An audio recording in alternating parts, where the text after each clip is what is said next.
여러분 안녕하십니까, 안준원입니다. 흥미로운 각종 스포츠를 소개해드리는 스포츠랩. 자, 오늘은 여러분께 풋백인을 소개해드리겠습니다. 자, 이 풋백인은 저희 어렸을 적 놀던 제기차기와 아주 흡사한데요. 사실 이런 스트링이고 이 줄인데요, 풋백인은 아닙니다. 조그마한 공처럼 생긴 그 공을 이렇게 차는 경기인데요, 아주 재밌을 겁니다. 자, 그 다음은 럭비.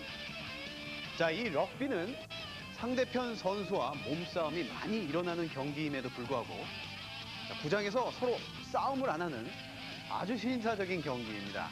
자, 잠시 후에 보시도록 하고요. 그리고 계속해서 아이스케이팅.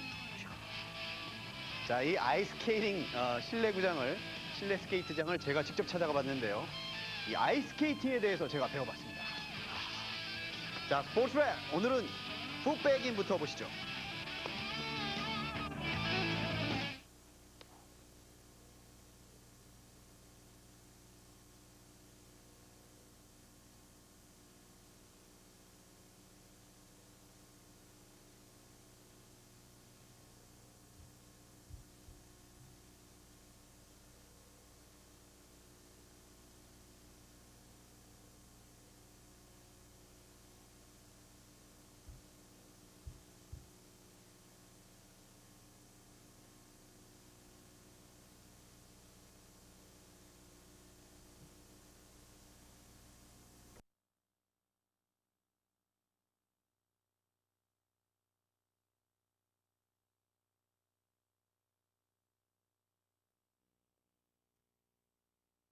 은 저희들이 어렸을 때 놀던 제기차기와 아주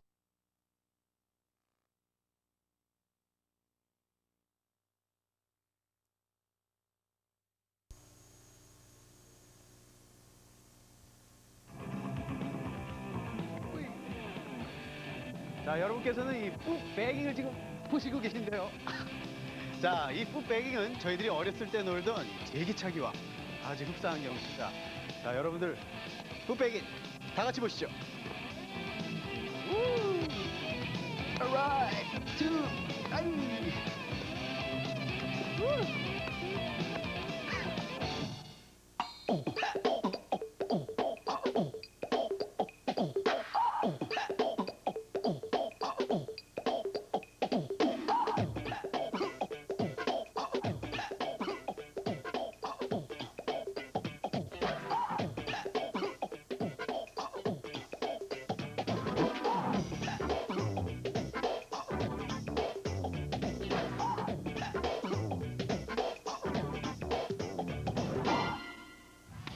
Do you have the stamina and concentration to do this 500 times in 5 minutes?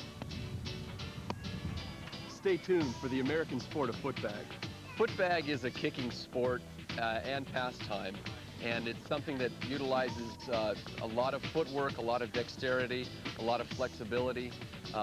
Something that's a lot of fun because you can do it in your spare time, or you can pursue it as a full-time passion, just as anybody does with other sports like tennis or surfing or anything else.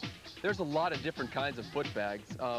They range in cover from a crocheted cover like this one here, it's called a SIFA, to a facile, ultra suede, that's a softer bag, that's real good for freestyle. This is one of the real popular recreational bags. And this is called ultra suede as well. This is one of the more popular bags, it's a Hacky Sack brand. And then when you get into the sport of footbag net, this model right here, it's called the Flying Clipper Legend. And it's a lot harder, and that's good for kicking it over the net so it can travel a little bit faster.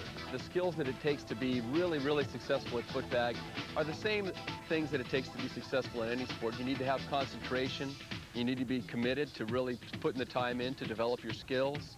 You need to be able to deal with pressure in a competitive situation if you decide to enter tournaments.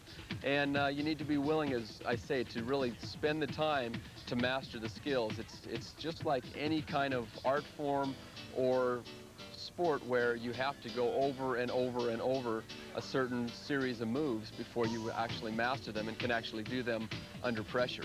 This sport is thousands of years old, and it originates from Southeast Asia. This is a shuttlecock that comes from China and is also used throughout the Southeast Asian continents. This is a sport that's very popular that also comes from Southeast Asia. It's called takraw, and it's traditionally made out of rattan. Now it's made out of plastic, and it's the national sport in Thailand and Malaysia, as well as throughout Southeast Asia. So the sport has roots dating back to early mankind. And the appeal of footbag has a number of different facets. Its appeal to me in the beginning was that it was a pastime that I could start, I could stop, I could play for 15 minutes, I could play for 4 hours. The challenges were infinite. Once I got exposed to the tournament level of play, it lent itself to me really pursuing the competitive realm. And I think that a lot of players who've been playing footbag a long time really turn on to the next level of the game, like freestyle and net. And I'd say, you know, 90% of the people who kick footbag really love it for its cooperative nature. You stand in a circle, you keep the footbag going as long as you can, doing as many fancy tricks as you can, and it's something that people of a really high physical ability can participate in, as well as somebody who's just being introduced to it. You can interact at a variety of ability levels. Competition freestyle is done individually or in groups of 2, and the individual routines last 2 minutes, while the team routines last 4 minutes. They're judged on execution, presentation, choreography, difficulty. Freestyle has a number of different aspects. The toe stall is a real popular move that Greg's showing you there. You stop the bag on your toe, and a nice soft bag is real good for that one. Inside stall to a sole stall, sweet.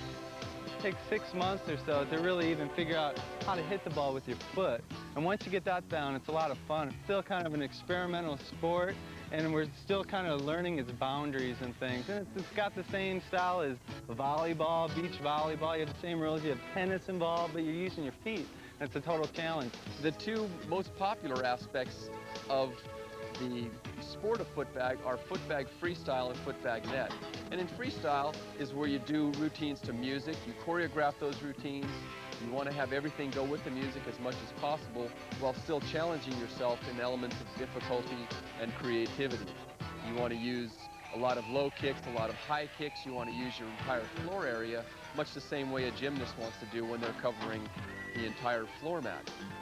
Footbag net takes its lead from volleyball, essentially, if you will, and you play singles or doubles, just like tennis, on a court that's 20 feet wide and 44 feet from end to end.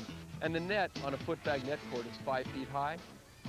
In singles, 1 against 1, you have 2 kicks on each side of the net, and doubles, you have 3 kicks on each side of the net, where you alternate with your partner. So you have service, receive serve, set, spike, much the same way that you do in volleyball. Yeah! We hope you know a little bit more about the sport of footbag. Thanks for kicking it with us. Now it's back to the studio with Sports Wrap. 자, 다음은 여러분께 럭비를 보내드립니다. 럭비!